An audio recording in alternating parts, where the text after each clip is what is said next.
A doctor from Bengaluru's reputed Victoria Hospital has been arrested for murdering his wife, who was also a doctor. The police say Dr. Mahendra Reddy, who's a general surgeon, he overdosed his 28-year-old wife, who's a dermatologist, a doctor herself, Dr. Kruthika Reddy. He overdosed her with a powerful anesthetic drug called Propofol. And this happened inside their home while he was treating her for gastritis. This is what reports claim. The incident took place nearly 6 months ago. At that time, the man here, alleged killer, Dr. Mahendra, claimed that his wife Kruthika had suddenly fallen ill at her father's residence and she was rushed to Marathalli as well, to, in fact, a hospital nearby where she was staying. She was staying in Marathalli with her father and she was rushed to a nearby Kaveri hospital, and that's where she was brought dead. The death initially seemed very natural, though unnatural death report was filed, but there was no suspicion as such against the husband. But it seems like Kruthika's sister, Dr. Nikita Reddy, she's a radiologist, she suspected something was off and she insisted on a post-mortem and a deeper probe. While we hear that the husband here, or the alleged killer, Mahendra, did not want a post-mortem, saying that there's no need for a post-mortem, it looks like a natural death, and insisted that a complaint not be filed. But nonetheless, Kruthika's family insisted a post-mortem be done, and shockingly now, 6 months later, this case has really turned on its head. The Forensic Science Laboratory has found Propofol, a restricted anesthetic drug used only in operating theatres, in multiple organs, which means she was administered a lethal dose. During an inspection of the house, the scene of crime officer recovered some key evidence as well, a cannula set, injection tube and other medical items, later sent for forensic analysis. And based on this, Kruthika's father has filed a complaint, a formal complaint on October 13th, accusing his son-in-law of murder. Acting swiftly, Marathalli police arrested Mahendra from Manipal. We hear allegedly he was trying to flee and he was arrested from Manipal. Investigations now show the murder was meticulously planned. In fact, just 3 days before Kruthika's death, she complained of gastritis and was treated by the husband itself, Mahendra. He had been administering her medicines through IV drips. This is what we hear. As per reports that he was giving her IV drips, giving her medicines through IV drips. And on April 23rd, it's found Kruthika even messaged her husband on WhatsApp asking if she should remove the drip because it was really painful for her. And the husband insisted, asking her not to remove it, and returned to give another dose himself. So a lethal dose that was given to her. What really is the reason behind this murder, the police say has to be investigated. But according to Police Commissioner Seemant Kumar Singh, he says that evidence collected so far clearly points to the husband's role here in the crime. He was one who brought her to the hospital, never mentioned any possible complication. He says that it appears now that she was injected with sedatives. There was malified intention and this needs to be fully investigated. In fact, Kruthika's family believe that this could likely be that the man Mahendra may have had another affair, or it was to do with money. They want the police itself to get to the bottom of this case. We're looking at Kruthika's family at this point devastated, knowing that the son-in-law itself is the murderer. We hear Kruthika was all set to launch her own skin clinic, a skin and scalpel clinic in Marathalli, a dream that's now cut short by someone she trusted the most, her own husband. This case, a doctor killing a doctor, it's really sent shockwaves through the medical fraternity and raising many disturbing questions, one about trust and of course about abuse of medical knowledge for murder. Let's hear it from the police himself. Propofol नामक एक sedative है जो कि anaesthesia में use होता है, उसका प्रयोग किया गया है। मीन्स उसकी एविडेंसेस मिल रहे हैं वहाँ पे उसके बॉडी में, तो उस आधार पे हमने उस लेडी के हस्बैंड को गिरफ्तार किया है। जो हस्बैंड है वो भी एक डॉक्टर है, जो डिसीज्ड है वो भी एक डॉक्टर है। इन्हीं सब कारण के चलते इस केस को, जो पहले यूडीआर लिया गया था अननेचुरल डेथ के तहत, लेडी के फादर के कंप्लेंट के बेसिस पे हमने इसको केस को चेंज करके एक मर्डर केस लिया है. All right, let me quickly bring in our panelists on that. Let's introduce Brinda Adige, who is a social activist, Dr. Ravi Prakash, who is a psychiatrist, Bhaskar Rao, who is a former IPS officer and a Commissioner of Police, Bengaluru himself.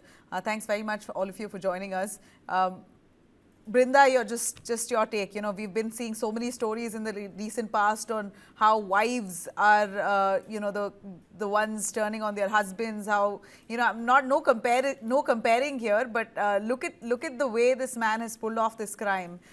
Its suspect is that they do suggest, police suggests that this could be an affair. The family members saying this could be an affair. This could be maybe even the reason being money as well. We're still unclear of this, but just 1 year they were married, just barely a year. So that, you know, the new feeling of marriage, a couple, she was so in love with him. Never did she imagine that he would do something like that. How would you read this case? You've dealt with so many cases. You know, your take on this. My first take is a precious life has been taken away, probably because of the greed and the impunity of the husband. To have done something like this, and now because of the sister, the post-mortem reports are saying that there was some kind of anesthesia in all her organs. So the first question that anybody would ask is, why would you want something like an anesthesia to treat gastritis? Okay, and that done, the police are looking for motives, and like you mentioned, Nabila, probably dowry. We don't know. We do know that most of these middle class and upper middle class families give huge amounts of dowry in marriages, and yet we find that the husband or the groom's party is never satisfied. But if he was not satisfied and he's not happy and he's having an affair, he could easily have not married, or he could have said, okay, let's break off. But probably for social prestige, other reasons, he did not want to do that. Yeah. But taking away the life in such an insidious manner, absolutely appalling. And I think this man must not only be taken away, must be put away in jail for the rest of his life, but his license suspended forever. This is really shocking. You know, they seem like a very well-placed family. I can't imagine how dowry could be the reason here. If the wife is gone, where's the question of dowry? So what kind of money? Possibly the money that was given to her by the family? Yes, because he wants to hoard all of it. If she was planning to start a clinic of her own, then there is her own money that she's starting it with. And probably later on, he may not have any say in that clinic. And he can't stop her from starting all of that clinic. And it was her dream. So he just wants to cut short the dream. You know, and he can't talk about my question here is, Brinda, just speculating. Of course, we can't call this case yet. It's for the police to come down to finding out what the reason is. But do you feel or do you sense a streak of jealousy? Maybe because she was starting her own practice, she was starting her own clinic. Because they were just married. So I don't know, an affair or money could be if that isn't the reason. I can only think of someone being absolutely jealous, a man being absolutely jealous of his woman's success. I think so too, and I was waiting for you to bring that up.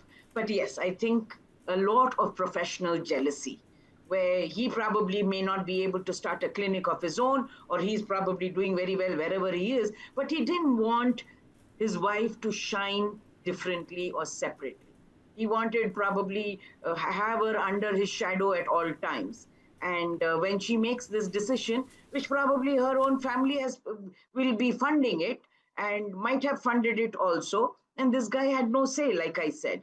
Jealousy, professional rivalry, but everything said and done, this guy was in control and she trusted him.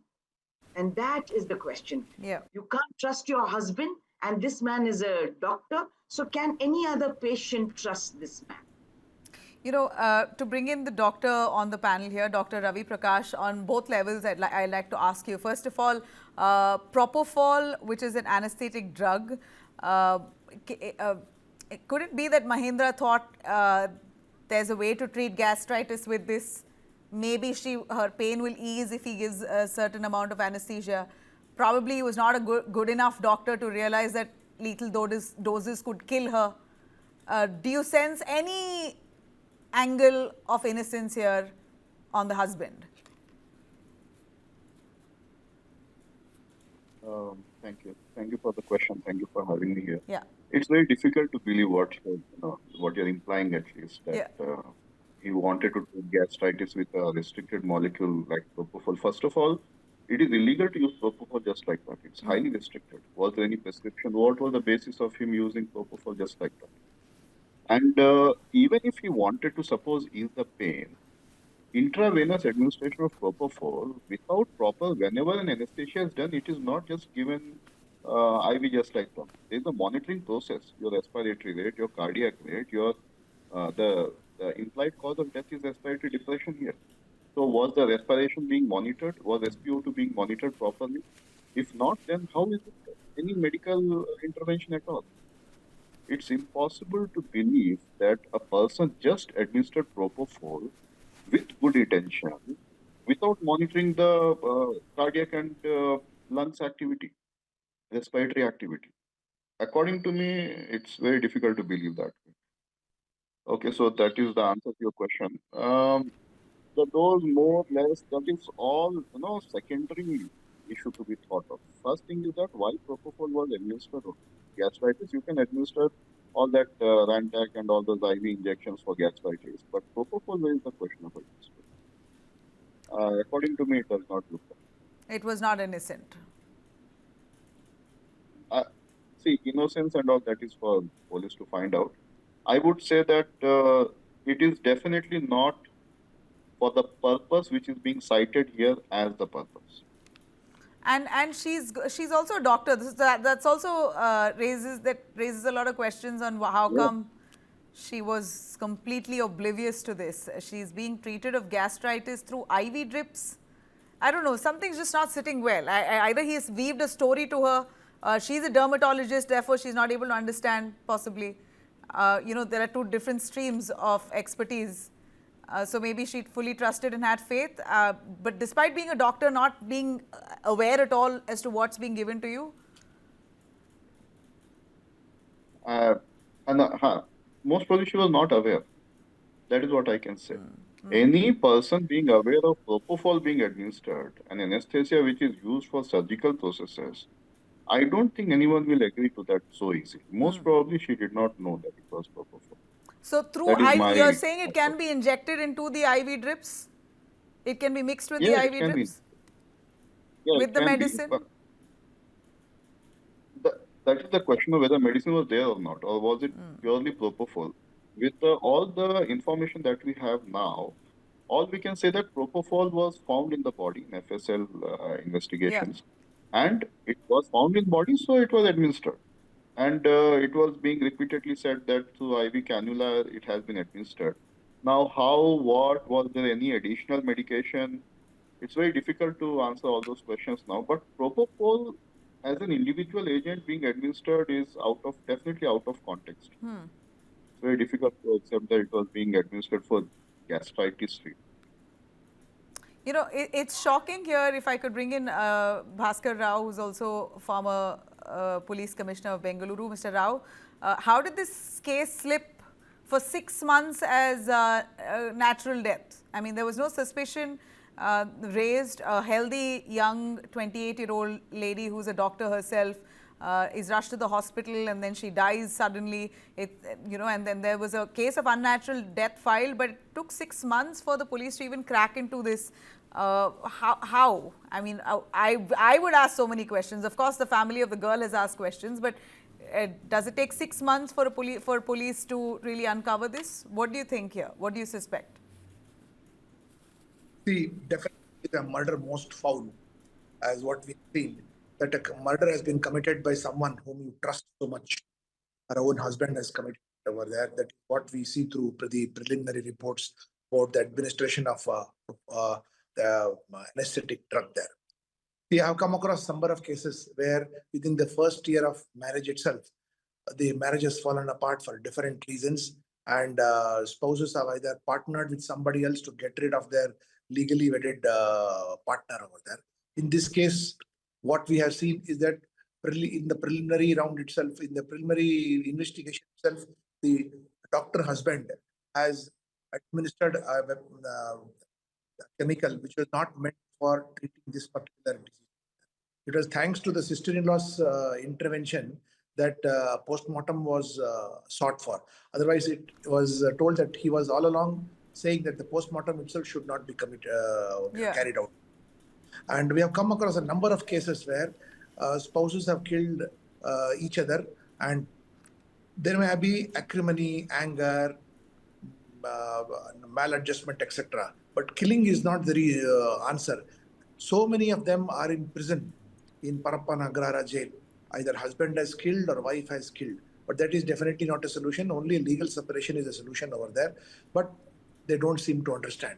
But you know, a woman, a wife dying in the first year of marriage should ideally be treated as suspicious from the word go. That as per the law, if after a marriage, if a wife dies within 7 years of the marriage, there is a magisterial inquiry. I'm surprised how it did not take place at all over there. Even if she has, this is a mandatory thing which takes place in all the villages also. Why it did not take place in city is something very, very puzzling over there. We have seen immediately within up to 7 years of marriage, if a woman dies, a magistrate has to conduct the inquest, not the police. Probably, I don't know whether such a thing happened or not, but definitely the forensic science has brought the truth out. And again, here in investigation, the investigation officer has to take the permission of a medical board. Only then conviction is going to take place here.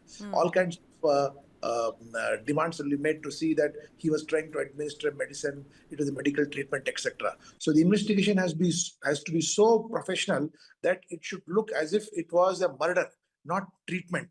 He will continue to say it was treatment, but it is what has happened is a murder. So the two need to be separated with proper systematic investigation. That's all. A doctor using his expertise to pull off this murder, you know, I can't imagine that it happens. It happened so easily. This man got away so easily for 6 months, and educated family. You know, they look very well educated, well placed. So it also can happen. Yeah, it's a huge loss to lose a doctor on whom so much of money has been spent. Yeah, for the purpose of society. Brinda, educated family. Well, I wouldn't want to say that they are educated family. I would like to say they were academically qualified probably, because if you're educated, I don't think any of them would do something like that. They would be much more confident about themselves to say, okay, the marriage didn't work and we will part. But that apart, what Mr. Bhaskar was talking about is the permissions that you need to get from the medical council or whoever they are before the court can convict him. So a lot of it also depends. Will there be doctors courageous and brave enough to come forward and speak the truth and stand by it? Because it is that courage of convictions. Now, when we are talking about when the forensic evidence comes out over there, for the council to say, yes, this is what was done. Because the impunity with which this man has done something like this is probably people have got away in the past, because very rarely have we found doctors who have been convicted in our country, even though a lot of evidence points towards them. Do you believe that's the reason? Do you believe that's the reason to why the police hesitated in pursuing this case of murder right from the start? Because they're doctors, reputed family, well educated. One can't even imagine that a murder can take place in a house like that. Yeah, that is one thing, because the police always will, place the blame or the find fault with the woman. It is there. Mr. Bhaskar said that there are many people sitting in jail. The largest number of them, 85% plus, are only men who have killed their wives or their partners. Somewhere along the line, for whatever reason, you might find 10-15% who are women. So critical mass is very important for us to understand. But that said, police don't take cases of women dying so seriously as much as they might take men dying. And in this case, it is, a doctor coming and telling you, a medical emergency, something happened, and so she died, without taking into consideration. And why would you doubt, right? Law, 7 years. If And within Leela, 7 years, it what is a serious I've seen offense, and so most cases to do the such kind magistral of inquiry inquest has to Yeah. happen. How the people police, do let such it kind off something like that just shows the shoddy investigation or the FIR that was Clearly. registered. Mr. Rao? most cases I've seen, they're highly educated people who kill their spouses over there. It is not the very, very poor quality. Poor quality life people, they get into an argument, get drunk over there, fight, etc. But especially in a city like Bangalore, I have seen number of cases where young couples, because they're not able to adjust in a family, they've ended up killing each other over there. Then finally they get acquitted, as Brinda says, on some flimsy grounds. A report would be incomplete, benefit of doubt would be given. Then they would say that it was sudden and grave provocation. So all these things, Brinda, it is not fair to say only women, but men's murder I also said the sometimes does majority. not get. So it happens. It depends upon the seriousness of the case at that point of time, how much case the media has, how much attention the media has attracted in this case over there. Definitely today, the police commissioner held a press conference and he came Yeah. out with startling facts over there. Let all these angles be examined, but we have to only see that proper conviction takes place because an young life has been lost, national Yeah. waste has Yeah. occurred, You know, and my question here is to Dr. Ravi Prakash. Do you think Mahendra, the accused, murder accused here, may have been desensitized with all that exposure he's had as a general surgeon? He has access, he sees deaths, he sees anesthesia. So clearly there's no moral ground for him. Do you believe that happens within the doctor fraternity? I'm not too sure. I could just be mixing my words, but you get my point. Uh, I'm getting your point, but it would be just an overgeneralization.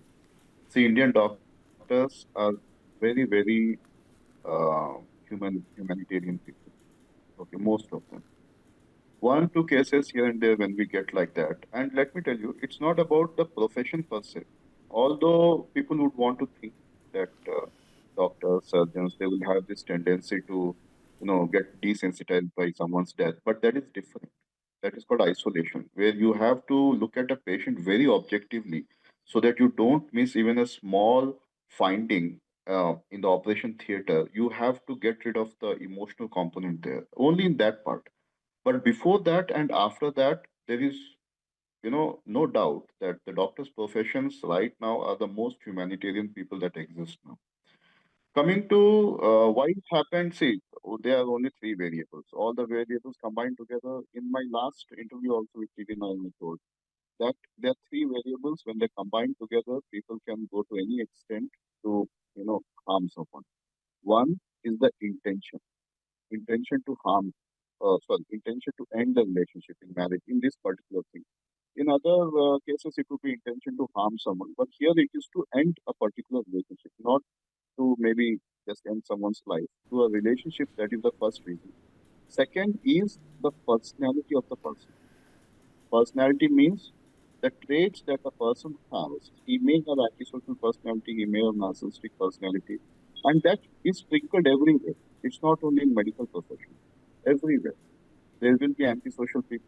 There will be not people. I would say mostly it is like antisocial traits that a person has. And when these two things they combine with the sources that a person can have, then it becomes the inevitable, where the person can end up doing something like this. So the personality of the individual, the resource that a person has, and the intention. Now, intention can come because of many reasons. You are unhappy with the marriage, you have financial gain out of it, you have primary gain, secondary gain, tertiary gain. There may be n number of reasons for the intention, but no one will be so easily, motivated to take such an action. Yeah. For And that, so some clearly personality trait he is was required. overconfident with his medical expertise, thought he'll get away so easily, right? That's, I would not say overconfident. I would say it was a very planned murder. If it was a murder, I mean, it was still sub judice. So there are two kinds of aggressions which people have to understand. One is impulsive aggression, which is reactive and secondary to a provocation. Second is instrumental aggression, which is planned. Instrumental aggressions are done by people who have very, very steady mindset in executing that aggression. I'm talking about only that part where the action of aggression is being executed. In that, they are very steady, very stable, and they go on with very calculative measures. And when such a thing happens, the outcome is mostly in favor of what they want.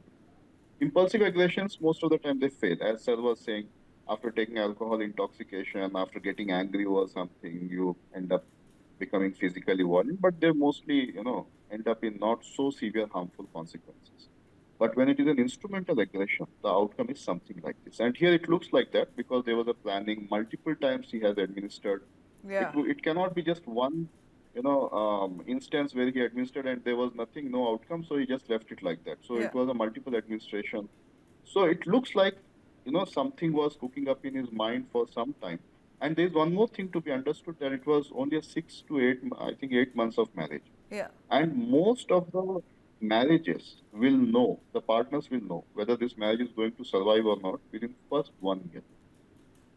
And this was the time where most probably he was not able to adjust. It's very, see, we can have theories and hypotheses all the way.